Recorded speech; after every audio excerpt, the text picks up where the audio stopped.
ஸ்தோத்திரம். எங்களை நேசித்து வழிநடத்துகிற ஜீவனோடு தேவனே, அதிகால வேலைக்காக நன்றியோடு துதிக்கிற கர்த்தாவே, எத்தனோ பேருக்கு கிடைக்காத சாக்கியத்தை ஆண்டவரே எங்களுக்கு தந்திருக்கிறீங்க. இந்த வாரம் பூரா எங்களை பாதுகாத்து வழி நடத்துறீங்க கர்த்தாவே.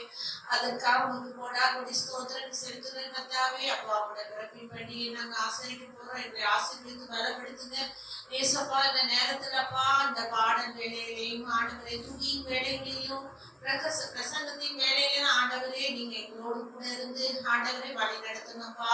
ஆண்டவரை பாதுகாத்து வழி நடத்துங்க. இயேசு கிறிஸ்து மூலமா ஜெபம் நல்ல பிதாவே, ஆமென். முதலாவது பாடலாக இந்த கண்மலையானவே இந்த பாடலை நாம் பாடலாம்.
இயேசு ராஜா என் பலனாலே, எதற்கும் பயமில்லை.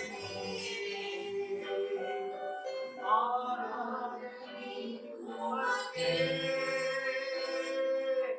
ஆராதனை உமக்கே, ஆராதனை உமக்கே, ஆராதனை உமக்கே, ஆராதனை உமக்கே, ஆராதனை உமக்கே, ஆராதனை உமக்கே, ஆராதனை உமக்கே.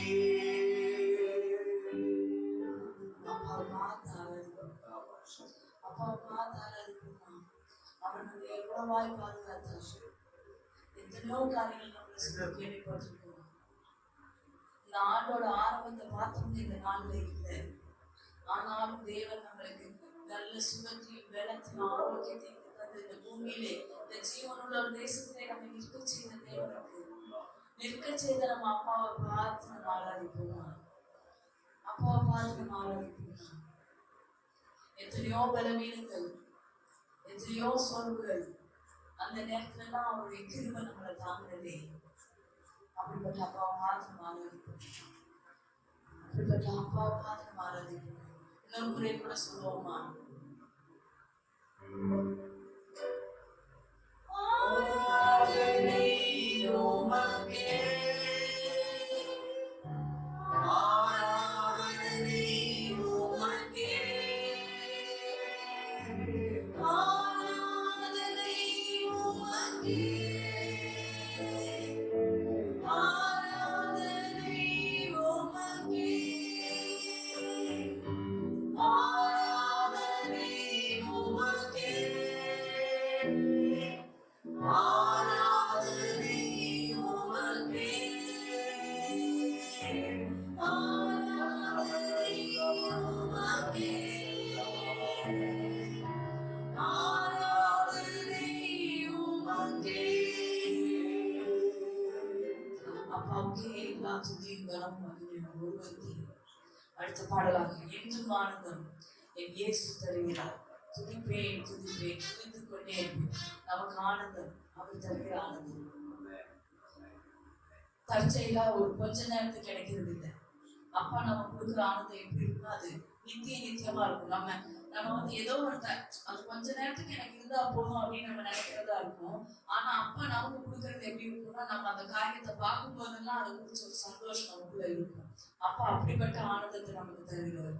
உன்னது அவருடைய மறைவுல நம்ம இருக்கிறோம், அவருடைய நிழல நம்ம தங்கி இருக்கிறோம், அவருடைய சிறப்புகளால நம்ம எல்லாவற்றையும் நம்ம மூடி அவர் பாதுகாக்கிறார்.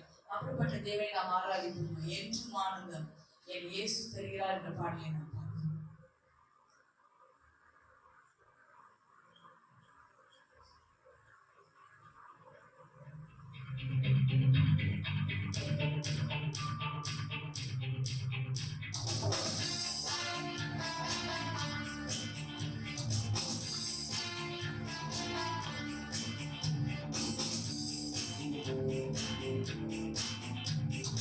என்றும் ஆனந்தம்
அல்லேலூயா ஆனந்தமே அல்லேலூயா ஆனந்தமே உம்மை துதிப்பேன் துதிப்பேன் துதித்துக் கொண்டே இருப்பேன் உம்மை துதிப்பேன் துதிப்பேன் துதித்துக் கொண்டே இருப்பேன் வழிகளிலெல்லாம் என்னை காத்த தூதர்கள் எனக்குண்டு வழிகளிலெல்லாம் என்னை காத்த தூதர்கள் எனக்குண்டு பாதம் கல்லில் போகாமல் கருத்தில் ஏந்துவான் பாதம் கல்லில் போகாமல் காத்து கரங்களில் ஏந்துவான் அல்லேலூயா ஆனந்தமே அல்லேலூயா ஆனந்தமே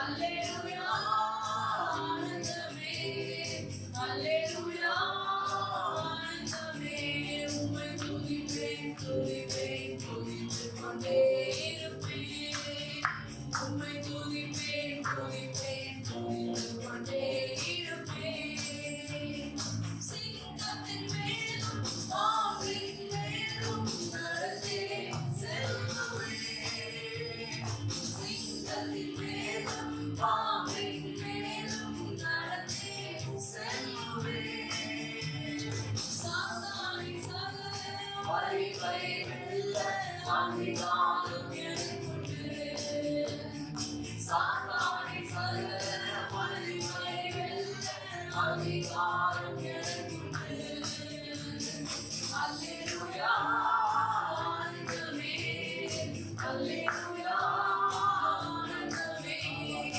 அல்லேலூயா ஆனந்தமே அல்லேலூயா ஆனந்தமே உம்மை துதிப்பேன் துதிப்பேன் துதித்துக் கொண்டே இருப்பேன் உம்மை துதிப்பேன் துதிப்பேன் துதித்துக் கொண்டே இருப்பேன் ஆபத்து நேரம் கூப்பிடும் எனக்கு என்றும் வழியுண்டு ஆபத்து நேரம் கூப்பிடும் எனக்கு என்றும் வழியுண்டு என்னோடு இருந்து விடுதலை கொடுத்து என்னை உயர்த்துவார் என்னோடு இருந்து விடுதலை கொடுத்து என்னை உயர்த்துவார்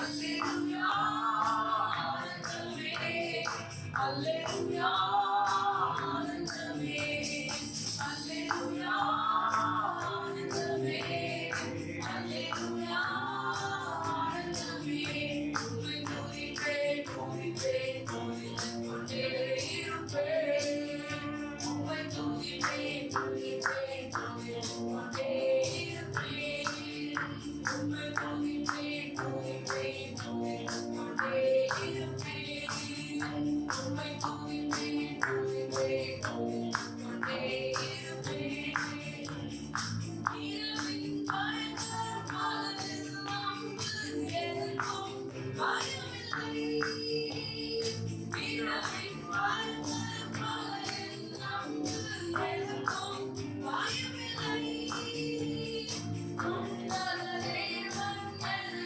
அடைக்கலம் தங்கும் உதவிடம் உன்னத தேவன் எனக்கு அடைக்கலம் தங்கும் உதவிடம் அல்லேலூயா ஆனந்தமே அல்லேலூயா ஆனந்தமே அல்லேலூயா ஆனந்தமே அல்லேலூயா ஆனந்தமே உம்மை துதிப்பேன் துதிப்பேன் துதித்துக் கொண்டே இருப்பேன் உம்மை துதிப்பேன் துதிப்பேன் துதித்துக் கொண்டே இருப்பேன் நீர்மலை சார்ந்து வாழ்கிற எனக்கு என்றும் விடுதலை நீர்மலை சார்ந்து வாழ்கிற எனக்கு என்றும் விடுதலை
நமக்கு சொல்ல பாடல்.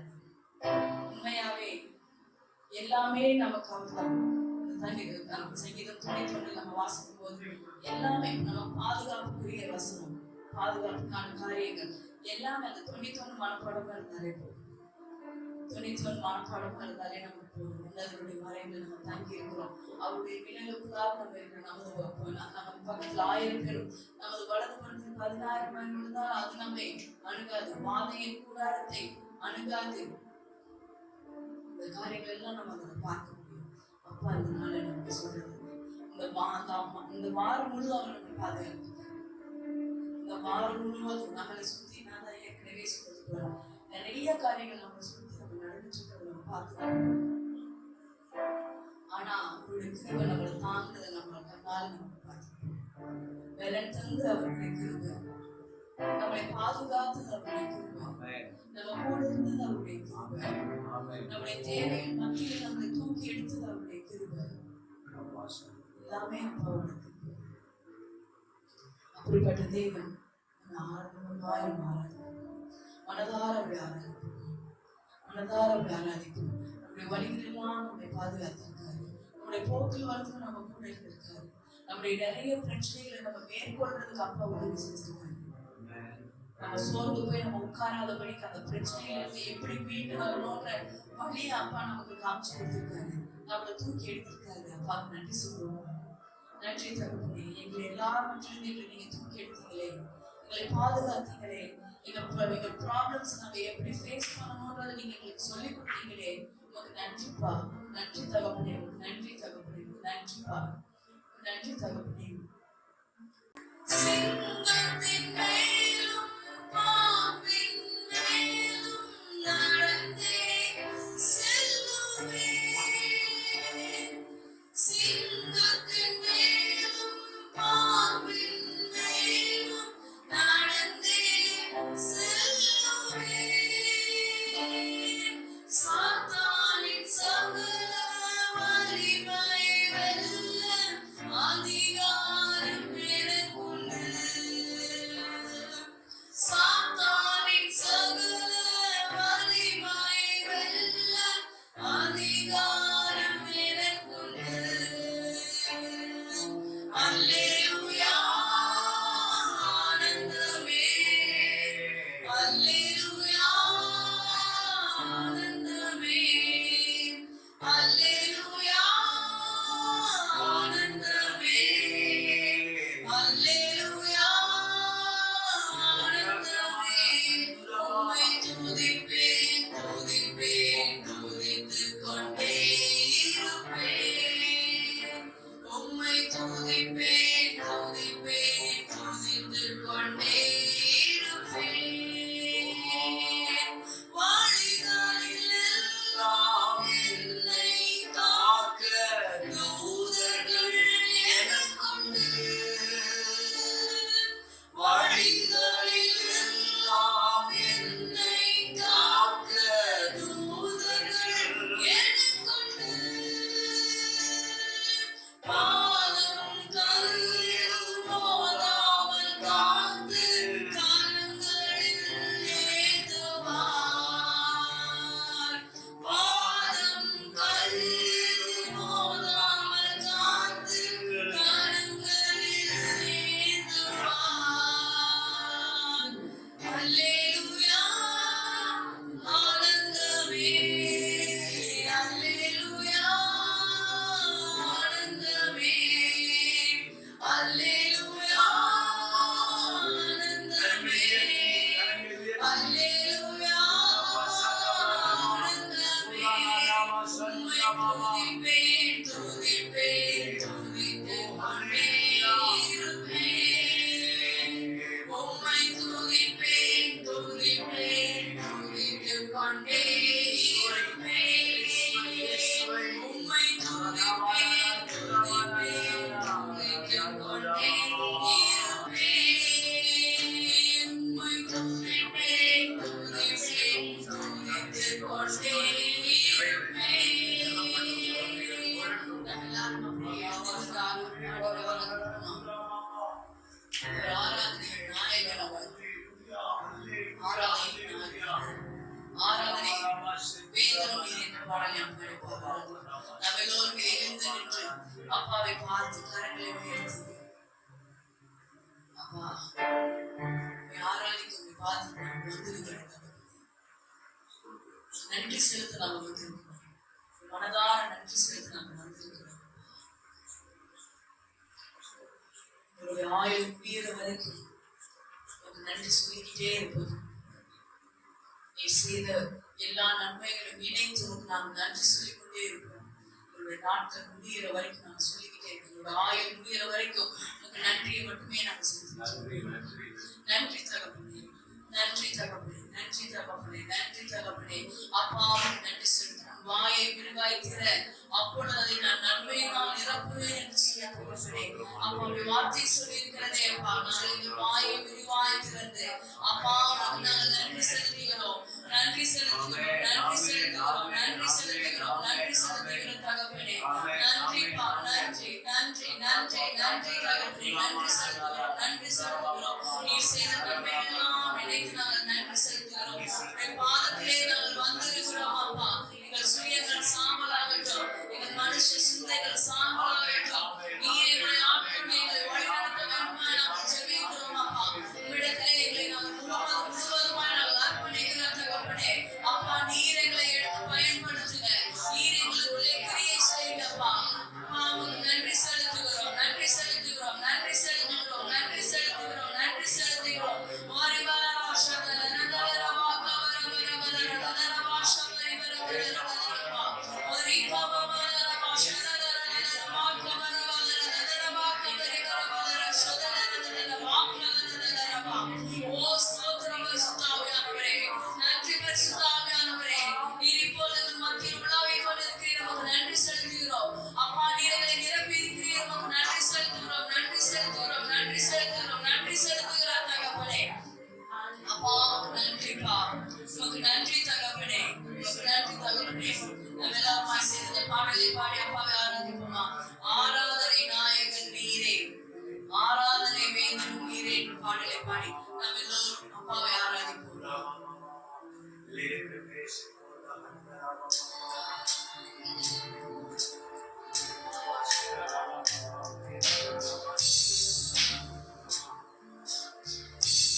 நன்றி செலுத்துகிறோம், ஆராதிக்கிறோம். தொடர்ந்து இந்த வார்த்தைகளை எங்களோடு பேசுங்க. மீதியான வேலை எங்களுக்கு ஆராதிக்கிறது நல்ல பிதாவே. சபையின் அறிவிப்பு கர்த்தர் நல்லவர். இன்றைக்கு அனைவரும் இயேசுவின் நாமத்தினால் ஜிசி சார்பாக வரவேற்கிறோம். நம்முடைய சபைக்கு இன்றுதான் நீங்கள் முதன்முறையாக வந்திருக்கிறீர்கள் என்றால் உங்கள் இருக்கையில் இருந்து நின்று இருக்கும்படி அன்புடன் கேட்டுக்கொள்கிறோம். உங்களை ஆர்ஜிசி வரவேற்கிறது. நீங்கள் வேறு சபையில் வரவேற்கிறீர்கள் என்றால் தொடர்ந்து உங்களுடைய சபைக்கு செல்லும்படி உங்களை உற்சாகப்படுத்துகிறோம். அப்படி நீங்கள் வேறு ஏதேனும் சபையில் அங்கம் வகிக்கிறவர்கள் இருப்பீர்கள் என்றால் நம்மளுடைய ஆர்ஜிசி உங்களை வரவேற்கிறது. நீங்கள் நம்முடைய சபையின் ஆராதனையும் கர்த்தருடைய வார்த்தையின் வல்லமையும் அனுபவித்து செல்லும்படி அன்புடன் கேட்டுக்கொள்கிறேன். கர்த்தர் உங்களை ஆசீர்வதிப்பாராக. காணிக்கை நேரம். நாம் இதுவரை கர்த்தருடைய பாடல்களை பாடி ஆராதித்தோம். இப்போது நாம் நம்முடைய காணிக்கைகளும் தசம பாகங்களையும் எடுத்து கர்த்தரை ஆராதிக்க போகிறோம். நாம் நம்முடைய காணிக்கைகளும் தசம பாகங்களையும் நம்முடைய வலது கையில் உயர்த்தி பிடித்து இந்த விசுவாச அறிக்கையை சொல்ல போகிறோம். நான் முதலில் சொல்லுவேன், எனக்கு பிறகு நீங்கள் இதை அறிக்கை செய்யும்படி அன்புடன் கேட்டுக்கொள்கிறேன். விசுவாச அறிக்கை. கர்த்தர் என் மேய்ப்பராய் இருக்கிறார். நான் தாழ்ச்சியடையேன். கர்த்தர் தம்முடைய ஐஸ்வரியத்தின்படி என்னுடைய குறைவுகளை எல்லாம் கிறிஸ்து இயேசுவுக்குள் மகிமையிலே நிறைவாக்குவார். நான் எல்லாவற்றிலும் எப்பொழுதும் சம்பூர்ணமுடையவனாய் இருப்பேன். விதைக்கிறதற்கு விதையையும் ருசிக்கிறதற்கு ஆகாரத்தையும் கர்த்தர் எனக்கு தருகிறார். நான் விசனமாயும் அல்ல, கட்டாயமாகவும் அல்ல, மனப்பூர்வமாய் என்னுடைய காணிக்கைகளையும் தசம பாகங்களையும் கர்த்தருக்கு செலுத்துகிறேன். கர்த்தர் என்னுடைய விதையை 100 மடங்கு ஆசீர்வதிப்பார் என்று விசுவாசிக்கிறேன். ஆமென். நாம் கர்த்தருடைய காணிக்கைகளை தசம பாகங்களை செலுத்துவோம்.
காணிக்கைகளுக்காக நாம் சொல்லிப்போம். பிதாவே நாமத்தை சொல்லி ஆண்டவர் சமூகத்துக்கு நேராக இந்த காலைகளிலே குடும்பமாய் நாங்கள் வருகிறோம்.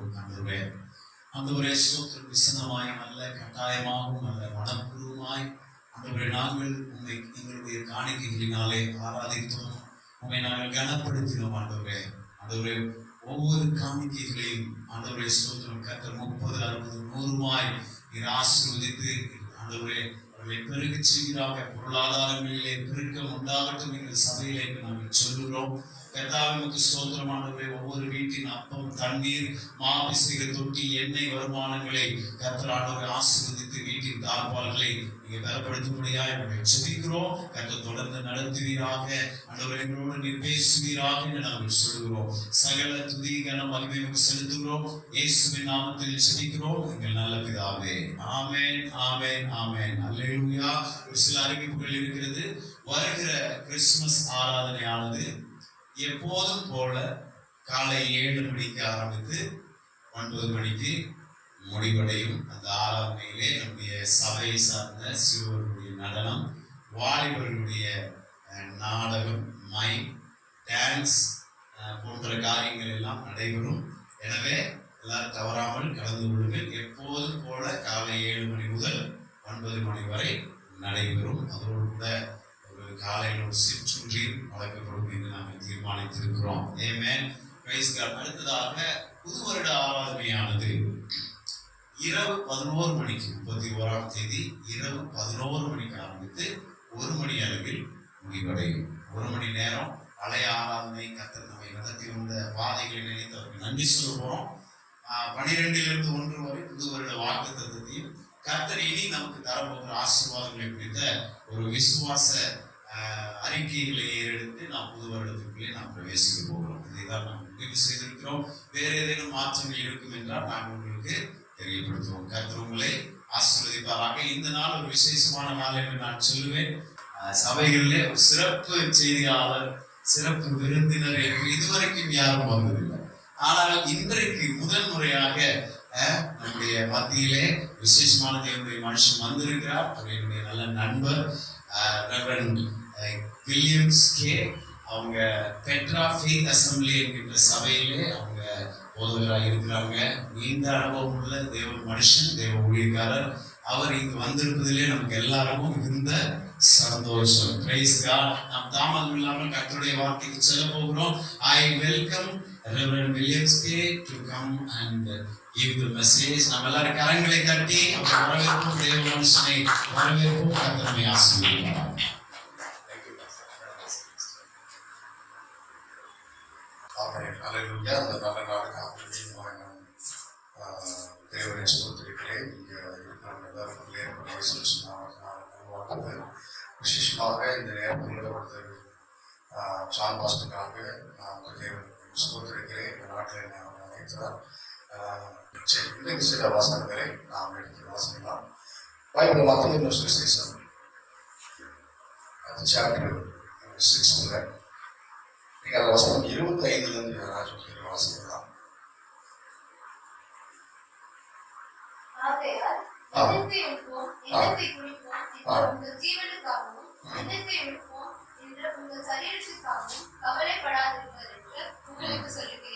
ஆகாரத்தை பார்க்கிலும் ஜீவனும் உடையை பார்க்கிலும் சரீரமும் விசேஷிக்கவைகள் அல்லவா? ஆகாயத்து பட்சிகளை கவனித்து பாருங்கள். அவைகள் விதைக்கிறதும் இல்லை, அழைக்கிறதும் இல்லை, களஞ்சியங்களில் சேர்த்து வைக்கிறதும் இல்லை. அவைகளையும் உங்கள் பரமபிதா விலைக்குட்டுகிறார். அவைகளை பார்க்கிலும் நீங்கள் விசேஷித்தவர்கள் அல்லவா? கவலைப்படுகிறதினாலே உங்களில் எவன் தன் சரீர அளவோடு ஒரு முழத்தை கூட்டுவான்? உடைக்காகவும் நீங்கள் கவலைப்படுகிறது என்ன? காட்டு புஷ்பங்கள் எப்படி வளருகிறது என்று கவனித்து பாருங்கள். அவைகள் உழைக்கிறதும் இல்லை, நூற்கிறதும் இல்லை. என்றாலும் சாலமோன் முதலாய் தன் சர்வ மகிமையிலும் அவைகளில் ஒன்றை போலாகிலும் உடுத்தியிருந்தது இல்லை என்று உங்களுக்கு சொல்கிறேன். அற்ப விசுவாசிகளே, இன்றைக்கு இருந்து நாளைக்கு அடுப்பிலே போடப்படும் காட்டு புல்லுக்கு தேவன் வெள்ளமாக உடுத்துவிட்டால் உங்களுக்கு உடுத்துவிட்டது அதிக நிச்சயம் அல்லவா? ஆகையால் எண்ணத்தை உண்போம், எண்ணத்தை குடிப்போம், எண்ணத்தை உண்போம் என்று கவலைப்படாதீர்கள். இவைகளை எல்லாம் அஞ்ஞானிகள் நாடி தேடுகிறார்கள். சொல்லப்படுகிறது இவைகளெல்லாம் அஞ்ஞானிகள் நாடி தேடுகிறார்கள். இவைகளெல்லாம் உங்களுக்கு வேண்டியவைகள் என்று உங்கள் பரமபிதா அறிந்திருக்கிறார். முதலாவது தேவனுடைய ராஜ்யத்தில் அவருடைய நீதியையும் தேடுங்கள். அப்பொழுது இவைகள் எல்லாம் உங்களுக்கு கூட கொடுக்கப்படும். பாருங்க, உங்களுக்கு அதிகமாக அருளப்படும் வசனத்தை நீங்கள் நேர அறிந்திருக்கீங்க. இந்த சத்தியத்தை பற்றி நிறைய கிறிஸ்தவர்கள் யோசிப்பாங்க. இந்த நாட்டில் அறிந்திருக்கிறோம். வேதம் சொல்கிறது முதலாவது நீங்கள் தேவனுடைய ராஜ்யத்தையும் அவருடைய நீதியும் நீங்கள் தேடும் போது அப்பொழுது அப்பொழுது அப்பொழுது இதையெல்லாம் அதிகமாக அருளப்படும் சொல்லி எழுதப்படும். நம்ம எண்ணத்தை உண்போம், நாம் எண்ணத்தை புசிப்போம், நாம் எப்படி வாழ்வோம், நம்ம எதிர்காலம் எப்படி இருப்போம், என்ன செய்ய போறோம் அப்படின்னு சொல்லி அஞ்ஞானிகள் இயேசுவை உள்ளத்தில் ஏற்றுக்கொள்ளாதவர்கள் அவர் நானே தேடுகிறார்கள். காலம் உள்ள அவங்க என்ன செய்யறாங்க, சாப்பிட வரைக்கும் இந்த பூமியில நம்ம எண்ணத்தை உண்போம், நாம் எப்படி வாழ்வோம், நமக்கு என்ன நடக்க போகுது, நம்ம சத்து பின்னாடி எங்க போக போறோம் என்னன்னு தெரியல அப்படின்னு சொல்லி அவங்க இந்த பூமியில எண்ணத்தை புசிப்போம், எண்ணத்தை குடிப்போம், எப்படி வாழ்வோம், எப்படி சம்பாதிப்போம் அப்படின்னு சொல்லி வாழ்நாள் முழுவதும் அவங்க என்ன செய்யறாங்கன்னா நானே தேடுகிறார்கள் சொல்லி எழுதப்பட்டிருக்கும். காலம் உள்ள என்ன செய்யறாங்க, அவங்க இந்த பூமியில உயிரோடு இருக்கிற வரைக்கும் அவங்க நானே தேடுகிறாங்க. ஆனா இயேசு என்ன சொல்கிறார் அப்படின்னு சொன்னா, தேவனுடைய ராஜ்யத்தையும் அவருடைய நீதியும் நீங்க தேடும்போது இவைகள் எல்லாம் முன்னாடி சொன்னா பாத்தீங்களா, இவைகள் எல்லாம் அதிகமாக அருளப்படும் அப்படின்னு சொல்லி தேவன் சொல்லுவார் பாருங்க. அப்ப தேவனுடைய ராஜ்யத்தை அவருடைய நீதியை தேடுதல் என்னன்னு சொன்னா, அப்ப ராஜ்யம் சொன்னா அங்க ஒருத்தர் கண்டிப்பா ராஜாவாக இருக்க வேண்டியது அவசியம். ராஜான்னு அந்த காலத்துல என்ன செய்வாங்க, எப்படி இருப்பாங்க, ஒரு நாட்டுல ராஜா இருந்தாங்கன்னா அந்த ராஜா சொல்லுவது தான் ஜனங்க கேட்கணும் இல்லையா. ராஜா தேசத்தை ஆளுகை செய்வார், அவர் பேர் தான் ராஜா. ராஜா சொன்னாலே ஒரு நாட்டையோ ஒரு தேசத்தையோ அவங்க என்ன செய்யணும், ஆளுகை செய்யணும். அப்ப அது போல தேவனுடைய ராஜ்யம் இந்திய அரசாங்கம் ஒன்று இருக்கிறது, அடுத்து பரலோக அரசாங்கமும் ஒன்று இருக்குது. இந்த பரலோக அரசாங்கத்துல ராஜ்யத்துல இயேசு எப்படி இருக்கிறார், ராஜாவாக என்ன செய்யறார் இருக்கிறார் இருக்கிறது. ராஜா என்றால் அங்கு கண்டிப்பா ஒரு நிச்சயம் தேசத்தை ஆளுகிற ஆளுமை அவங்களுக்கு என்ன செய்யும் இருக்கும். அப்ப இங்க என்ன சொல்ல வராங்கன்னா, இயேசுவை ஏற்றுக்கொண்ட போது தேவனுடைய ராஜ்யம் நமக்குள்ள வருகிறது. யாரெல்லாம் இயேசுவை ஏற்றுக்கொள்கிறார்களோ, அவரை விசுவாசிக்கிறார்களோ, அவர்கள் எல்லாம் ரட்சிக்கப்படுறாங்க. அவங்களுக்குள்ள இயேசு வருகிறார், உள்ள தேவனுடைய ராஜ்யம் அவங்களுக்குள்ள என்ன செய்கிறது, வருகிறது. இது நிறைய பேர் இயேசுவை ஏற்றுக்கொண்டு ரட்சிக்கப்பட்ட பின்னாடி கூட அவங்க வாழ்க்கையில ஏன் அவங்க இன்னும் எண்ணத்தை உண்போம், எண்ணத்தை புசிப்போம், எண்ணத்தை குடிப்போம் சொல்லி இன்னைக்கு நிறைய கிறிஸ்தவர்கள் இருக்கிறாங்கன்னு கேட்டீங்கன்னா, இயேசுவை அவரோட வாழ்க்கையில ராஜாவாக அநேகர் அங்கீகரித்திருக்கிறார், உண்மைதான். ஆனா அவர் ஆளுகை செய்யறதுக்கு உண்மை இல்லை. இயேசுவை நம்ம வாழ்க்கையில அவர் ஆளுகை செய்யறது, நம்ம விருப்பத்தை, நம்ம சித்தத்தை, நம்ம நேரத்தை, நம்ம உடமைகளை, நம்ம கொடுக்குற எல்லாவற்றையும் அவர் ஆளுகை செய்யும் போதுதான் நாம் தேவ ராஜ்யத்தை தேடுகிறோம். இயேசுக்கு முதலிடம் கொடுக்கும் போது, இயேசு நம்ம வாழ்க்கையில ஆளுகை செய்யும் போது பாருங்க, அப்பொழுது இவைகள் எல்லாம் நமக்கு அதிகமாக அன்போடு சொல்லி வெளிப்படுத்தணும். நம்ம வாழ்க்கையில இயேசுக்கு முதலிடம் கொடுக்கணும். தேவனோட வார்த்தைக்கும் தேவனுக்கும் நாம் எந்த அளவுக்கு முக்கியத்துவம் கொடுக்கிறோமோ பாருங்க, அந்த அளவுக்கு இவைகள் எல்லாம் அதிகமா உலகத்துக்கு ஜனங்களுக்காக பிரயாசப்படுறாங்க. காலையிலிருந்து நைட்டு வரைக்கும் வேலை செய்யறாங்க, ஓடுறாங்க, இந்த உலகத்தை தேடி ஓடுறாங்க பாருங்க, பிரயாசப்படுறாங்க. ஆனா வேதம் பாரு சொல்லுவது, இவைகளெல்லாம் அதிகமாக என்னை தேடும் போது, நீ எனக்கு முக்கியத்துவம் கொடுக்கும் போது, நான் உனக்கு ஆளுகை செய்யறதுக்கு நீ விட்டு கொடுக்கும் போது, இவைகள் எல்லாம் அதிகமாக அருளப்படும். இவைகள் எல்லாம் அதிகமாக அருளப்படும். மாஸ்டர் நீங்க சொல்றது நல்லா தான் இருக்குது, ஆனா நிறைய கிறிஸ்தவ வாழ்க்கையில அதை நாங்கள் என்ன செய்யல, நாங்கள் நிறைய பார்க்க முடியல அப்படின்னு சொல்லி ஒருவேளை நினைக்கலாம். இல்லை, வானம் பூமியை விளைந்து போனாலும் இந்த பைபிள் இருக்கிற ஒரு வார்த்தை கூட என்ன செய்வது, விளைந்து போவார். கர்த்தர் மாறாதவர், அவர் ஒருபோதுமே மாறவே. வாழ்க்கையில இயேசுக்கு முதலிடம் கொடுக்கும். நான் ரசிக்கப்பட்ட புதில் ஒரு சில வருடங்கள்ல என்னோட தங்கச்சி மேரேஜ் நடந்தது. அப்போ என்னைக்கு வைத்தாங்கன்னா ஞாயிற்றுக்கிழமை வைத்திருந்தாங்க. நான் அப்போதான் இயேசுவை ஏற்றுக்கொண்டு ஒரு சில வருடங்கள் தான் ஆயிருக்கும், நேருக்கு நான் ஆயிருக்கும் நினைக்கிறேன். அப்போ சண்டே ஆராதனைக்கு நான் போகணும். அப்போ எல்லாம் மண்டபத்தில் காலையில் 9:30 மணி வரைக்கும் அங்கே இருந்து எல்லா வேலையும் செஞ்சுட்டே இருந்தேன். 9:30 ஆனோடனே நேராக என்ன செஞ்சுட்டேன், யார்கிட்டையும் சொல்லாமல் நேராக சர்ச்சுக்கு போயிட்டேன். ஏன்னா எங்கள் ஃபேமிலிலாம் யாருக்கும் இயேசு ஏற்றுக்கொள்ளலை. சர்ச்சுக்கு போயிட்டு மத்தியானம் 1:30 மணிக்கு வந்தேன். வந்து பார்த்தா கல்யாணம் முடிஞ்சுது, சாப்பாடு முடிஞ்சுது. வந்தோடனே பயங்கரமான திட்டு, எங்கே போனேன் ஏது போனேன், பயங்கரமான திட்டு, எல்லாம் எதிர்த்துருந்தாங்க. நானும் விட்டுட்டேன். சில வருடங்கள், பல வருடங்கள், ஒரு 4-5 வருடங்கள் நினைக்கிறேன். மறுபடியும் பார்த்தா எங்க அந்த தங்கச்சிக்கு பார்க்க டைவர்ஸ் ஆயிடுச்சு. இப்போ நான் ஏன் சொல்ல வரேன் அப்படின்னா, ஞாயிற்றுக்கிழமை அது தேவனுக்குரிய நாள். அந்த நாளை நான் என்ன செஞ்சாரு, தேவனுக்கு தான் கொடுக்க முடியும், வேற எதுக்கு கொடுக்கவே முடியாது. இன்னைக்கு என்னுடைய இனத்தாரெல்லாம் எல்லா ஞாயிற்றுக்கிழமை தான் விசேஷங்கள் வைக்கிறாங்க, எல்லா திருமணங்கள் இருப்பாங்க. எனக்கு யாரும் எந்த பதிலும் அனுப்ப மாட்டாங்க. ஏன்னா நான் கண்டிப்பாக வரமாட்டேன். அவங்களுக்கு நிச்சயம் தெரியும். இத்தனை ஆண்டுகளாக 30 வருடங்களாக என்ன செய்ய மாட்டாங்க, அனுப்பவே மாட்டாங்க எனக்கு. ஏன்னா எனக்கு எந்த லிஸ்டிங் நான் இல்லை. ஏன்னா கர்த்தருக்கு முதலீடுதான். அது எந்த மனிதனாக இருந்தாலும் சரி, யாராக இருந்தாலும் சரி, என் வாழ்க்கையில இயேசு என்ன நினைக்கிறார், அவர் விருப்பம் தான் என் விருப்பம். அவர் என்ன சொல்கிறாரோ அதுதான் நான். இப்படி நம்ம வாழ்க்கையில இயேசுக்கு முதலீடு கொடுக்கும்போது இவைகள் எல்லாம் அதிகமாக அர்த்தப்படுகிறது. வேதம் சொல்றது, ஒன்றுக்கு நீங்க கவலைப்படாமல் ஸ்தோத்திரத்தை கூட விண்ணப்பம் கூட உங்க ஜெபங்கள் எல்லாம் நீங்க என்ன செய்யுங்க, அவருக்கு தெரியப்படுத்துங்க அப்படின்னு சொல்றோம்.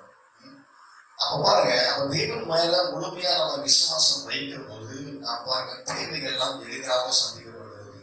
அவர் நம்ம வாழ்க்கையில ராஜாவாக ஆளுகை செய்யும் போது அதிகமாக எங்களோட வாழ்க்கையில என்ன செய்யும், தேவன் அற்புதம் செய்யலாம். இன்னும் சில வசனங்களை நாம் எடுத்து வாசிப்போம். பைபிள் யோவான் அதுல 10ஆம் அதிகாரம், நீங்க அதை வசனம் 9 எடுத்துட்டீங்க, வாசிங்க.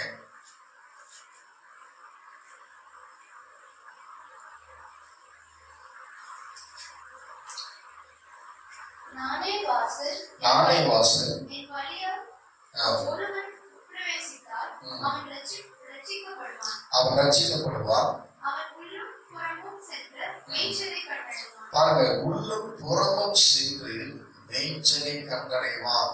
பாருங்க, இயேசுவை ஏற்றுக்கொள்ளும் போது, இயேசு நம்ம வாழ்க்கையில வந்த பின்னாடி பாருங்க வேதம் சொல்றது, இயேசு நம்ம வாழ்க்கையில அவர் வந்து ராஜாவாக இருக்கும் போது, ஆளுகை செய்யும் போது, அதுக்கு நம்ம எல்லாரும் விட்டு கொடுக்கும் போது வேதம் சொல்றது, உள்ளும் புறமும் சென்று அவன் என்ன செய்வான், மேய்ச்சலை கண்டடைவான்.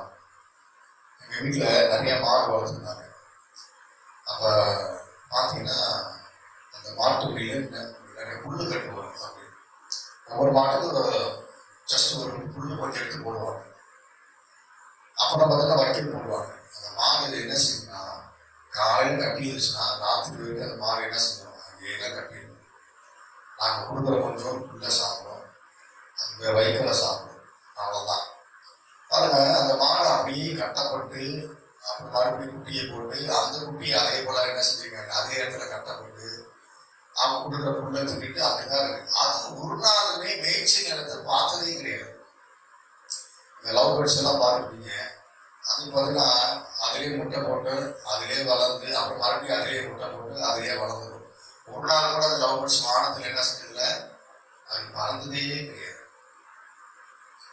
அதே போல உள்ளும் புறமும் சென்று மேய்ச்சலை கண்டறிவார். மேய்ச்சல் என்பது நீங்க நிறைய கிராமத்துலாம் போனோம்னா மாடை விட்டோம்னா போகும், எவ்வளோ தூரம் போகும். ஒரே இடத்துல எல்லா வழியும் சாப்பிடாது.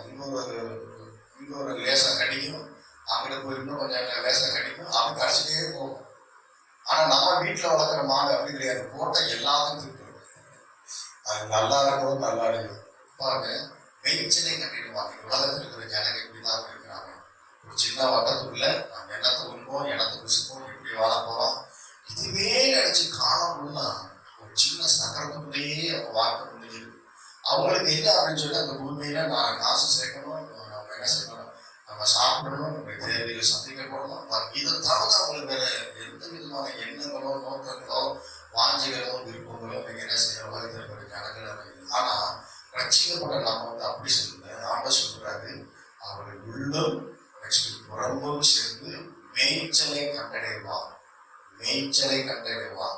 நிறைய புல்லுங்க, நிறைய நலங்களை பாருங்க. ஆடு மாடு போய் ஊட்டி விடுறாங்க பாருங்க. காலையில போச்சுன்னா சாயங்காலம் வரைக்கும் அந்த மாடு மேய்ச்சிட்டு இருக்கு.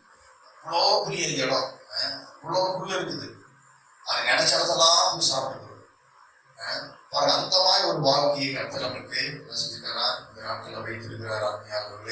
அப்படிப்பட்ட வாழ்க்கை நமக்குள்ள இருக்கிறது. இயேசுவை நம்ம ஆளுகை செய்யப்படும் போது இந்த வாழ்க்கையெல்லாம் கண்டிப்பாக நாம் அனுபவிப்போம். ஒரு வசனத்தை வாசிக்கிறேன். நீங்கள் பைபிள் ரோமர் 14ஆம் அதிகாரம் வசனம் 17ஆம் வசனத்தை நாம் வாசிக்கலாம். தேவனுடைய ராஜ்யம் புசிப்பும் குடிப்பும் அல்ல. தேவனுடைய ராஜ்யம் புசிப்பும் குடிப்பும் அல்ல. அது நீதியும் நீதியும் சமாதானமும் பரிசுத்த ஆவியினாலே உண்டாகும் சந்தோஷமாய் இருக்கிறது. நமக்குள்ள தேவனுடைய ராஜ்யம் இருக்குது. முன்னாடி சொன்னீங்க, தேவனுடைய ராஜ்யத்தையும் அவருடைய நீதி தேடுதல், அப்போது அவையெல்லாம் உங்களுக்கு அதிகமாக ஆகலாம். அப்போ இயேசு நம்ம வாழ்க்கையில ராஜாவாக நம்ம என்ன செய்யணும், அவர் அங்கீகரித்துக்கொண்டு அவர் நமக்குள்ள வந்துட்டாரு. அவர் உள்ள வந்த பின்னாடி மாத்திரமில்லை, அவர் நம்ம ஆளுகை செய்யறதுக்கு என்ன செய்யணும், விட்டு கொடுக்கணும். அதான் நம்ம உங்களுக்கு நீங்க தேவனுடைய ராஜ்யத்தை முதல்ல நீங்க தேடுன்னு சொல்றதுக்கு அர்த்தம் என்னன்னா, இயேசு நம்ம வாழ்க்கையில முழுமையாக ஆளுகை செய்யறதுக்கு விட்டு கொடுக்கணும். என் விருப்பத்துல, என் சித்தத்துல, என் எண்ணங்கள்ல, என் சிந்தனைகளை நான் எதை செஞ்சாலும் ஆண்டவரை நீங்க செய்யுங்க, நான் செய்யக்கூடாது. எங்களுக்குள்ள நீங்க வந்திருக்கீங்க, எல்லாம் உங்களுடையது, உங்களுடையது. நீங்க என்ன செய்யுங்க, எங்களுக்குள்ள இருந்து நீங்க செய்யுங்க, உங்களோட எல்லா விருப்பத்தையும் செய்யுங்க அப்படின்னு சொல்லுறதுதான் தேவனுடைய ராஜ்யத்தை நம்ம தேடுறது. பாருங்க, அப்ப தேவனுடைய ராஜ்யம்னா என்னன்னா, அது புசிப்பு குடிப்போம் அல்ல. அது என்ன இருக்குதுங்க, நீதி, சமாதானம், சந்தோஷம். இந்திய அரசாங்கம் இருக்குது இல்லையா? இப்ப இந்திய அரசாங்கத்துல என்ன இருக்குது, இந்திய அரசாங்கத்துல என்ன செயல்படுறாங்க உங்களுக்கே தெரியும். இப்ப இந்திய அரசாங்கத்துல பாருங்க, இந்தியா இருக்குது. இந்தியா நிலைமை நல்ல, இந்தியாவோட நிலைமையை குறித்து நமக்கு நன்றாகவே நமக்கு தெரியும். பாருங்க, இங்க நிறைய பிரச்சனைகள் இருக்கிறது, நிறைய வறுமை இருக்கிறது, வியாதி இருக்கிறது, நிறைய தரித்திரம் இருக்கிறது, நிறைய சண்டைகள் என்ன செய்து நடக்குது, சமாதானம் இல்லை, நிம்மதி இல்லை. ஆனா தேவனுடைய அரசாங்கத்தில் அப்படி கிடையாது. அங்க என்ன இருக்கும், நீதி, சந்தோஷம், சமாதானம்.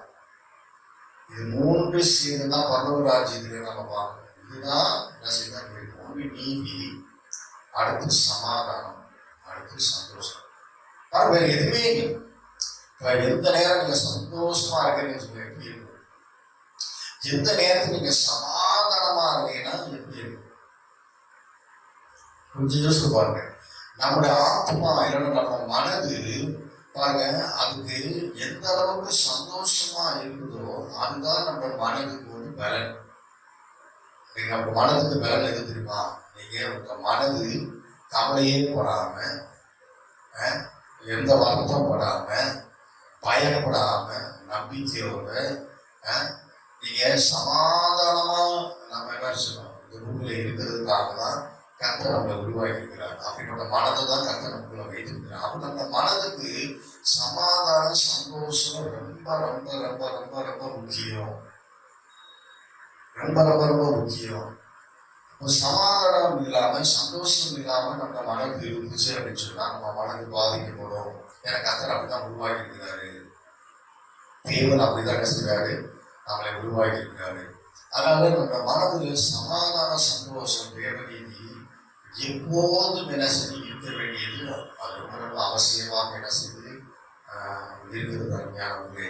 அதனால இந்த சமாதான பிரபுவாக இயேசு நமக்குள்ள இருக்கிறார். அவரே நமக்கு தேவ நீதியா இருக்கிறார், அவரே நமக்கு சந்தோஷமா இருக்கிறார், அவரே நமக்கு ஜீவனத்தில் பயசமா இருக்கிறார் சொல்லி வேதத்துல நம்ம வாசிக்கிறோம். அப்ப இயேசு நம்ம வாழ்க்கையில முதலிடத்துல இருக்குது. நம்ம மனது என்ன பண்ண முடியாத சமாதானத்தினால, சந்தோஷத்தினால அது என்ன செய்யும், அது நிரம்பி என்ன செய்யும். நான் சொல்றேன், நான் மறுபடியும் சொல்றேன், இயேசுவை நம்ம வாழ்க்கையில எல்லா பகுதியிலும் ஆளுகை செய்யறதுக்கு நாம் அனுமதி கொடுக்க வேண்டும். அப்பதான் இது நடக்கும். நம்ம ரசிக்கப்பட்டிருக்கலாம், நம்ம எத்தனை வருஷம் ஆலயத்துக்கு வரலாம், ரொம்ப நல்லது. நீங்க தேவனுக்கு ஊழியை கூட செய்யலாம், ரொம்ப நல்லது. ஆனா ஆவியானவர் இயேசு நம்ம வாழ்க்கையில ஆளுகை செய்யணும். ஆளுகை செய்யணும் என்ன தெரியுமா, அங்க நமக்கு எதுவுமே கிடையாது, எல்லாம் அவருடைய விருப்பம். நம்ம விருப்பம் எதுவுமே கிடையாது. அவர் என்ன விரும்புகிறாரோ அதுதான், ஏன் விருப்பம் அல்ல. இந்த மாதிரி நிலைமைக்கு நம்ம வரும்போது நம்ம மனதுல மகிழ்ச்சி. ஏன்னா வேதம் சொல்றது, நீ என்ன தேடும் போது இவையெல்லாம் உனக்கு அதிகமாக ஏறப்படும். பாருங்க, அந்த வேலை ரொம்ப முக்கியம், அதிகமாக ஏறப்படும். நீங்க தேவை கொடுத்து நிறைய நீங்க வந்து கவலைப்பட்டுட்டே இருந்தீங்கன்னா இன்னும் சமாதானத்தை நம்ம அனுபவிக்க முடியாது. என் தேவையெல்லாம் அவர் சந்திப்பார் இல்லையா? என்னுடைய தேவையெல்லாம் இயேசு ஏற்கனவே கல்வாரி சிலுவையில் செய்து முடித்துட்டார். அவர் எனக்காக மரித்தாரு, அவர் எனக்காக அடக்கம் பண்ணப்பட்டாரு, அவர் எனக்காக உயிர்த்திருந்தாரு, இன்னைக்கு அவருக்கு எனக்குள்ள இருக்கிறாரு. அதனால இயேசு என் பாவத்தை, என் தரித்திரத்தை, என் வியாதியை, என் சாபத்தை, என் அக்கிரமத்தை அவர் சிலுவையை அவர் ஏற்றுக்கொண்டதுனால நான் அதிலிருந்து விடுதலையாக்கப்பட்டிருக்கிறேன். நான் தான் உலகத்தில் சமாதானமா சந்தோஷமா இருக்கிறேன். வேற யாருமே இருக்க முடியாது. நான் பாவத்தை சாப்பிட மரணம் எழுதப்பட்டது. உலகத்தில் இருக்கிற ஜனங்கள் எல்லாம் பாவம் செய்து தெய்வம் அருமை அற்றவர்களானால் எழுதப்பட்டுகிறது. எல்லாம் பாவத்தின் அடிமையத்தில் எத்தனை முழு உலகம் இருக்குது பாருங்க. ஆனால் கர்த்தர் அதில் என்னை விடுதலையாக்கி சமாதான சந்தோஷத்தின் நீதி என்ன செஞ்சிருக்கிறாரு, எனக்குள்ள வைத்திருக்கிறாரு. அப்ப நான் தான் உலகத்தில் என்ன செய்ய முடியும்? சமாதானம் உள்ள ஒரே நபர் யாருன்னா நம்ம தான். உலகத்துல சந்தோஷமான ஆட்கள் யாருன்னா நம்ம மட்டும்தான், வேற யாருமே கிடையாது. இயேசு எங்க இருக்கிறாரோ அங்கதான் சமாதானம், அங்கதான் சந்தோஷம். இயேசு எங்க இருக்கிறாரோ அங்கதான் சமாதானம், அங்கதான் கண்டிப்பா சந்தோஷம் வரும். அப்புறம் இயேசு இருக்கிற இடத்துல கண்டிப்பா சமாதான சந்தோஷம் என்ன செய்யும்? இருந்தே ஆகும். அங்க எந்த கவலைக்கும் வாரத்துக்கு வேதனைக்கு என்ன செய்யல நாங்க இடமே இல்லை. அருமையானவர்களே, அதனால இந்த நாட்கள்ல தீவிரத்து முதிரையிடம் கொடுப்போமா? வாழ்க்கையில் முக்கியம் எல்லா காரியத்துக்கும் வாழ்க்கையில நீங்க பேசினாலும் சரி, சிந்திச்சாலும் சரி, நீங்க ஏதோ செஞ்சாலும் தீவிர நாமம் உயர்த்தப்படும். தீவிர நாமம் அதெல்லாம் மகிமைப்படும். பாருங்க, நீங்க நேரம் பாருங்க, வெளியேறப்பட்ட நேரம் பாருங்க. நம்ம நேரத்தை எப்படி செலவு பண்ணணும், அதுல இருந்து நமக்கு நல்லா தெரிஞ்சிடும் நாம் தேவனுக்கு எந்த அளவுக்கு முக்கியத்துவம் கொடுக்கிறோம். இருக்கு தேவைகள் இருந்தது, 1000 பிரச்சனைகள் இருக்கிறது, பல காரியங்கள் நமக்கு நடக்கலாம்.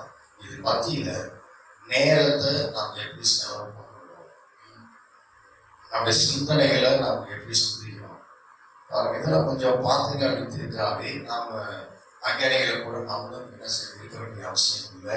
அதனால அருமையான இந்த நாட்கள்ல தேவனுடைய ராஜ்யத்துக்கு இயேசுக்கு நாம் முக்கியத்துவம் கொடுக்க அதிகமாக அவர்களுடைய வாழ்க்கையில ஏராளமான சாட்சிகள் சொல்ல முடியும். நிறைய அற்புதங்களே செய்திருக்காங்க. இந்த ஊழியத்துக்கு ஆரம்ப நாட்களும் சரி, இந்த நாட்களும் சரி, இப்போதும் சரி. பாருங்க, ஒன்றுமே இல்லாமல் இருந்து நீங்க அநேகருக்கு ஆசீர்வாதமாக எனக்கு கற்று வைத்திருக்காங்க. நிறைய சொல்ல முடியும். காரணம் என்னன்னா தேவனுக்கு முக்கியத்துவம் கொடுக்கிறதுனால. அதிகமான நேரம் தேவனோட உறவாடுகிறதுக்கும், அவரோட கூட சிந்திக்கிறதுக்கும், வேதத்தை வாசிக்கிறதுக்கும், விசுவாச அறிக்கை பண்ணுகிறதுக்கும், அந்நிய பாஷை பேசுகிறதுக்கும், வேத வசனத்தை நிறைய மனப்பாடம் பண்றதுக்கும், நம்ம நேரம் அதிகமாக தர இந்த சமாதானம் என்ன செய்யுமா அதிகமாக. பகுதி வசனத்தை வாசிப்போம். பைபிள் நீங்க வந்து ஏசியா எடுத்துக்கலாம். அதுல உங்களுக்கு 48 வசனம் 18 வசனத்தை நாம் எடுத்து வாசிப்போம்.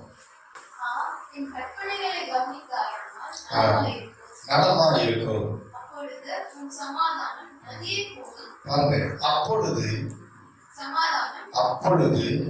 அப்பொழுது உன் சமாதானம் நதியை போலவும், உன் நீதி அது சமுத்திரத்தின் அலைகளை போலவும். தேவனுக்கு முக்கியத்துவம் கொடுக்கிறது. அவரோட வார்த்தையை நாம நோக்கி பார்க்கும்போது என்ன சொல்லப்படுகிறது அப்படின்னு சொன்னா, அப்பொழுது உங்களுடைய சமாதானம் எப்படி இருக்குமா? சமாதானம் பார்க்கறதே கஷ்டமா இருக்கு. சமாதானமா அப்படின்னா என்னங்க அப்படி கேட்கப்பட்ட ஒரு காலகட்டங்கள் நாம் இருக்கிறோம். அவ்வளோ நெருக்கங்கள், அவ்வளோ மன அழுத்தங்கள். ஜனங்க மன அழுத்தத்துக்குள்ள போயிட்டாங்க. இன்னைக்கு இந்திய அரசாங்கமே இன்னைக்கு எதுக்குள்ள இருக்குது? ஏன்னா ஒரு பெரிய மன அழுத்தத்துக்குள்ள ஏன்னா தேவைகளும் சூழ்நிலைகளும் இன்னைக்கு எல்லாம் எதிராக காணப்படுகிறாங்க. சமாதானம் கட்டுகளும் கூட இன்னைக்கு என்ன செய்யறாரு இல்லாத அளவுக்கு ஒரு காலகட்டத்தில் வரும். ஆனாங்க வேதம் சொல்வது கர்த்தருடைய வசனத்தை நம்ம கவனிக்கும் போது, அவர் முக்கியத்துவம் கொடுக்கும் போது, அவர் நம்ம வாழ்க்கையிலாக என்ன செய்யலாம், அவர் ஆளுகை செய்யறதுக்கு விட்டு கொடுக்கும் போது என்ன நடக்குதுன்னு சொன்னா, சமாதானம் நம்ம உள்ள இருந்து எப்படி இருப்பான்? நதியை போல வருது. அவருடைய நீதி சமுத்திரத்தின் அலை பார்த்தீங்கன்னா அது நிற்கவே நிற்காது. வந்துட்டே அலை மாறி மாறி மாறி மாறி மாறி மாறி எல்லாம் செய்யணும். அலை வந்துட்டே அது போல நம்ம நீதி என்ன செய்யலாம் அப்படி இருக்குன்னு சொல்லி வேறு சொல்லப்படுது. இதெல்லாம் நீங்க வந்து நிச்சயம் நினைக்கிறீங்க 100% உண்மை. அது 100% உண்மை பாருங்க. என்னுடைய சமாதானத்தை நமக்கு தருகிறேன்னு சொல்லி தான் போனாரு. சமாதான பிரபுவே நமக்குள்ள இருக்கு. அது என்னன்னா சமாதானம் வரப்போறது இல்லை, சமாதானம் நமக்குள்ள இருக்கிறது. தேவ நீதி நமக்குள்ள இருக்கிறது, உள்ள ஆவியானவர் இருக்கிறாரு, ஆவியோட சந்தோஷமும் நமக்குள்ள இருக்கிறது.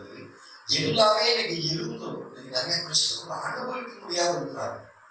அவங்களுக்கு அது தூரமா இருக்குது. எட்டாம் காய போல என்ன செய்யுது, ரொம்ப தூரமா என்ன செஞ்சு இருக்குது. எல்லாமே இருக்குது நமக்குள்ள. நம்ம அங்கீகாரிகளை போல இந்த பூமியில நம்ம இருக்க வேண்டிய அவசியமே இல்லை. நம்ம அனாதைகள் கிடையாது, யாரும் திக்கற்ற பிள்ளைகள் கிடையாது, நம்ம ரொம்ப பரிதப்பட்டு பட்டவர்கள் நம்ம என்ன செய்ய இல்லை. எல்லாமே இயேசு வந்தாலே அங்க எல்லாம் வந்த மாதிரி. இயேசு எங்க இருக்கிறாரோ அங்கதான் பண்றோம். அவர் வந்துட்டா சகல பரிபூர்ணமும் நமக்குள்ள வந்துருச்சு. அருமையானவர்களே, இது நம்ம அனுபவிக்கிறதுக்கு நம்ம மனதுல அவருக்கு என்ன செய்யணும், ரொம்ப முக்கியத்துவம் சொன்னாரு.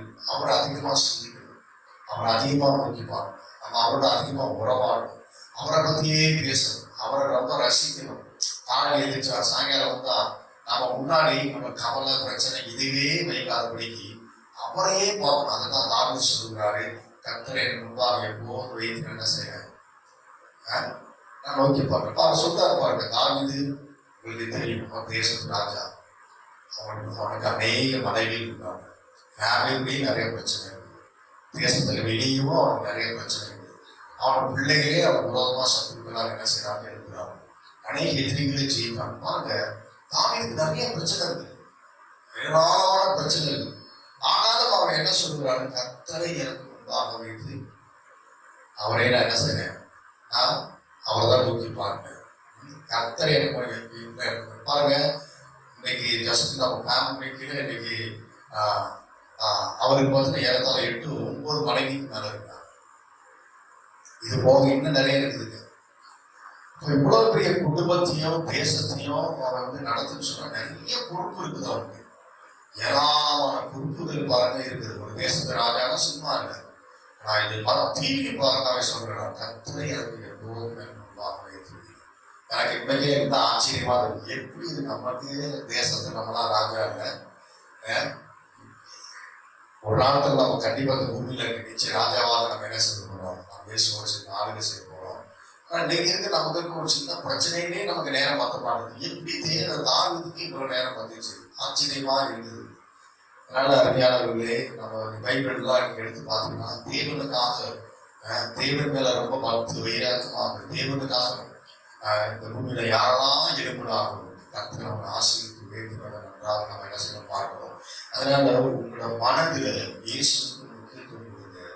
உங்களோட மனதுல அவரை அதிகமா நினைங்க, அவரை சிந்திங்க, அவரை பத்தி பேசுங்க, அவரை என்ன செய்யுங்க, அவரோட உறவாடுங்க.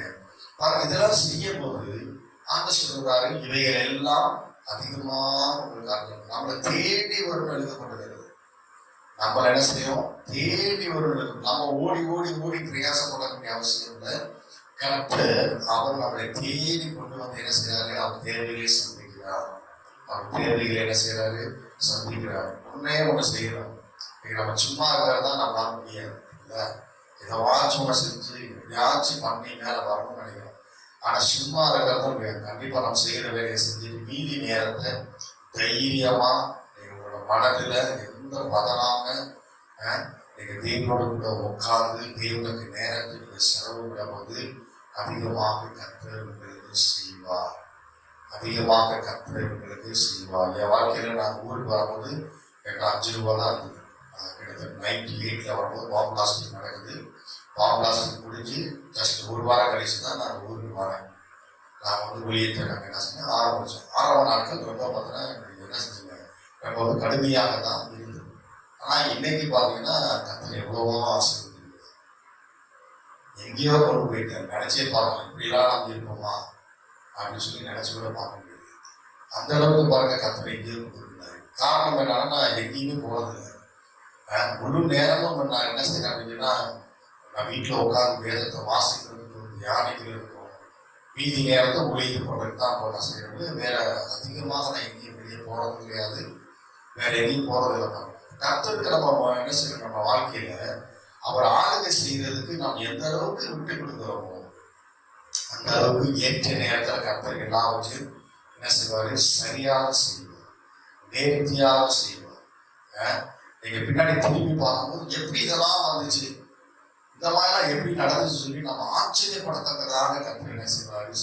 ஒன்னே ஒண்ணு, அவர் நம்மளை ஆளுகை செய்யும். எதை கேட்டாலும் அவர்கிட்ட கேட்டு செய்யணும். எதை கேட்டாலும் என்ன செய்யணும், அவரை கேட்டு செய்யணும். நீங்க ஆளுகை செய்ய ஆண்டவரே, உங்களோட விருப்பத்தெல்லாம் நான் செய்கிறேன், உங்களோட சித்தத்தெல்லாம் நான் செய்கிறேன், நான் விட்டு கொடுக்குறேன். நான் அல்ல கிறிஸ்துவே, நமக்குள்ள இருக்கிற கிறிஸ்து வாழும் அப்படி சொல்லி நம்ம வாழ்க்கையில முக்கியத்துவம் கொடுக்கும்போது அருமையானவர்களை நீங்க எதிர்பார்க்காத நன்மைகள் வாழ்க்கையில அற்புதமாக ஆச்சரியமாக நடக்கும். இது சொன்னா மட்டும் பார்த்தாது, நம்ம அது வாழ்க்கையில நீங்க இதன்படி உங்க வாழ்க்கையில நீங்க நடக்கும் போது நீங்களே அதை பார்ப்பீங்க. நீங்க எந்த அளவுக்கு இயேசுவை நீங்க உங்க வாழ்க்கையில முக்கியத்துவம் கொடுக்குறீங்களோ அந்த அளவுக்கு அற்புத அதிசயங்கள் நடப்பது நீங்களே பார்ப்பீங்க. அதனால நம்ம எல்லாம் நம்ம ஆணைய சுதந்திரமாக ஹல்லேலூயா, நன்றியோட துதிக்கிறோமாக, நன்றி செலுத்துகிறோமாக.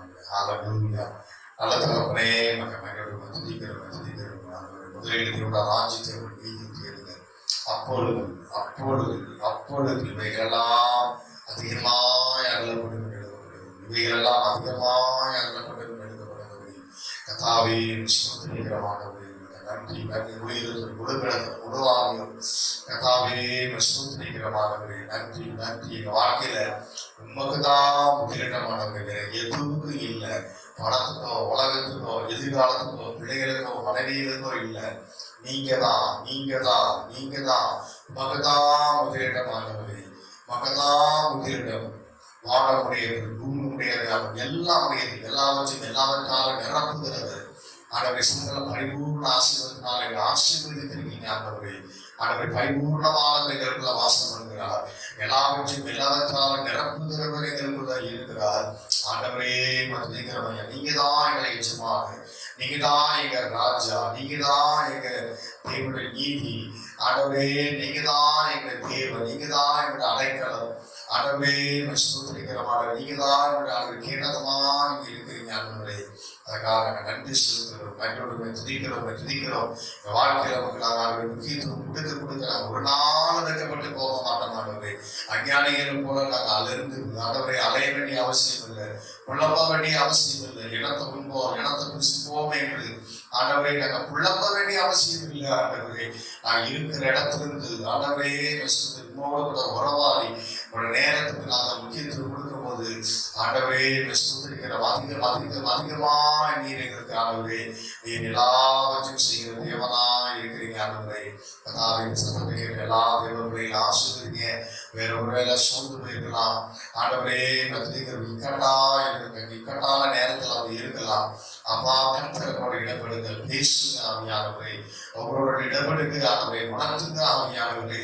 அப்பா ஸ்தோத்திரிக்கிறோம் ஐயா, துதிக்கிறோம். என் வாழ்க்கையில ஆண்டவரே எங்க ஜீவனை மகதான் முதலிடம். நீங்க இல்லாம நாங்க இல்லாத எல்லாம் நீங்க தான். என்ன நடந்தாலும் பரவாயில்ல, இயேசு தான். அவரை தான் நான் நோக்கி பார்ப்பேன், அவரோட தான் நான் இருப்பேன், அவர் சொல்றதா நான் செய்வேன். எங்களை விட்டு கொடுக்குற ஆவியானவரே, இத்தனை ஆண்டுகள் நாங்கள் பட்ட பாடுகள் போதுறானவரே, வேதனைகள் போதுறானவரே, நிம்மதியில்லாத இந்த ஆண்டவரே எல்லா நிலைமையெல்லாம் போதுமானவரே. இன்றைய வாழ்க்கையில் நாங்கள் விட்டு கொடுக்குறோம். நாங்கள் எதையும் பார்க்கல, நாங்கள் எதையும் நாங்கள் சிந்திக்கல. ஆண்டவரே எங்க தேசத்தையோ எங்க வேலைவாசியோ ஆண்டவரை சுற்றி இருக்கிற ஜனங்களையோ எங்க சூழ்நிலையோ நாங்கள் ஆண்டவரே இருக்கிற டாக்டர் சொல்லுகிறதையோ நாங்கள் எதையும் நாங்கள் சிந்திக்கல. நாங்கள் உண்மை மாத்திரம் சிந்திக்கிற ஆண்டவரே. மாம்ச சிந்தை மரணம், ஆவின் சிந்தியோ ஜீவனும் சமாதானம் என்று சொல்லப்படி நாங்கள் உண்மை மாத்திரம் நாங்கள் சிந்திக்கிறோம். எங்க மனதை நீங்க ஆளுகை செய்யுங்க, எங்க சரீரத்தை நீங்க ஆளுகை செய்யுங்க. ஆண்டவரே முக்கியமா நீங்க ஆளுகை செய்யறது நாங்கள் விட்டு கொடுக்குறோம் ஆவியானவரே. அப்பா தொடர்ந்து அசைவாடுங்க, பேசுங்க, அற்புத அதிசயம் நடக்கட்டும், சாட்சியா எடுத்து நிறுத்துங்க. கதாவே மதிக்கிறோம். தேவனோடு கூட எல்லாருடைய தடபடுகள் எல்லாம் தடைகளும் கட்டுகளும் அறுக்கப்படுவதாக இயேசு நேரப்பட்ட நாமத்தினால் தேவனோட உறவாட விடாதபடிக்கு, தேவனை சிந்திக்க விடாதபடிக்கு எல்லா மன அழுத்தங்களை பட்டியலும் இயேசுவின் நாமத்தினால அப்பா நடிக்கிற உங்க சமாதான நதியை போல, உங்க சமாதான நதியை போல ஓடட்டும் ஆண்டவரே. எங்க நீதி சமுத்திரத்தின் அலையை போல இருக்கட்டும் ஆண்டவரே. அப்பா அவனை நோக்கி பார்க்க பிரகாசம் அடைந்தார்கள், அவனோட முகங்கள் வெட்கப்பட்டு போவதில்லைன்னு சொன்னபடி ஆண்டவரே உண்மையே நாங்கள் நோக்கி பார்க்கிறோம், உண்மையே நாங்கள் நோக்கி பார்க்கிறோம் ஆண்டவரே. ஹல்லேலூயா, ஹல்லேலூயா. தொடர்ந்து சமூகத்துக்கு எல்லா தேவனுடைய கர்த்தனை ஆசீர்வதிப்பீராக ஆண்டவரே. விசேஷமாக சபைக்காக, கேம்பஸ்க்காக மீண்டும் ஆச்சரிக்கிறேன், சிஸ்டருக்காக, பிள்ளைகளுக்காக செய்கிற ஊழியர்களுக்காக மீண்டுமா ஸ்தோத்திரிக்கிறமான சபையை நாங்கள் ஆசீர்வதிக்கிற பணியை பெருகும்படியாக, வேத வசனம் இருக்கிறபடியாக கர்த்தாவே நாங்கள் சிந்திக்கிறோமான நாம் உயர்த்தப்படும் இயேசுவின் நாமத்தில் ஆமென், ஆமென். ஆத்மாவே கர்த்தரை ஸ்துதி, நம்மளுடைய பரிசுத்த நாமத்தை ஸ்துதி. ஆத்மாவே கர்த்தரை ஸ்துதி, அவர் செய்த சகல பலன். ஆமென். ஹல்லேலூயா, ஹல்லேலூயா, ஹல்லேலூயா. Praise the Lord.